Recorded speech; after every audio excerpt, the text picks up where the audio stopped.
Hi friends, ಇವತ್ತು ಮೊಟ್ಟೆ gravy ಮಾಡ್ಕೊಳ್ಳೋದು ನೋಡ್ಕೊಳ್ಳೋಣ. ನೋಡಿ, ಒಂದು ಬಾಣಲೆಗೆ ಎಣ್ಣೆ ಹಾಕ್ಕೊಂಡಿದ್ದೀನಿ.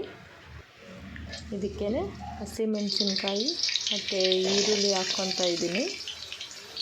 ನಂತರ ಒಂದು ಸ್ವಲ್ಪ ಶುಂಠಿ ಬೆಳ್ಳುಳ್ಳಿ ಪೇಸ್ಟ್ ಹಾಕ್ಕೋಬೇಕು.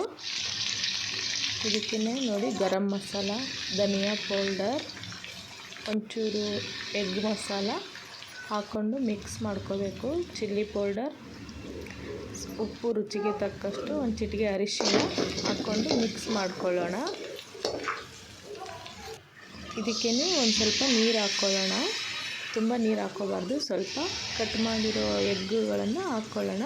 ಬೇಯಿಸಿಟ್ಕೊಂಡಿರೋ ಎಗ್ಗು, ಮೆಣಸಿನ ಪುಡಿ ಮತ್ತು ಜೀರಿಗೆ ಪೌಡರ್ ಹಾಕ್ಕೊಂಡು ಕೊನೆಯದಾಗಿ ಕೊತ್ತಂಬರಿ ಸೊಪ್ಪು ಹಾಕ್ಕೊತಾ ಇದ್ದೀನಿ. ನೋಡಿ, ಈ ಥರ ಆಗಿದೆ. ಇದು ರೊಟ್ಟಿ, ಚಪಾತಿ, ಅನ್ನ ಜೊತೆ ತಿನ್ನೋಕ್ಕೆ ತುಂಬ ಚೆನ್ನಾಗಿರುತ್ತೆ. ನೋಡಿ, ಈ ವಿಡಿಯೋ ಇಷ್ಟ ಆದರೆ ಲೈಕ್ ಮಾಡಿ, ಶೇರ್ ಮಾಡಿ, ಸಬ್ಸ್ಕ್ರೈಬ್ ಮಾಡಿ ಫ್ರೆಂಡ್ಸ್. ಟೇಸ್ಟೂ ತುಂಬ ಚೆನ್ನಾಗಿರುತ್ತೆ. ಇದು ನೀವು ನಿಮ್ಮ ಮನೆಯಲ್ಲಿ ಒಂದು ಸಲ ಟ್ರೈ ಮಾಡಿ ಹೇಗಿತ್ತು ಅಂತ ಕಮೆಂಟ್ ಮಾಡಿ.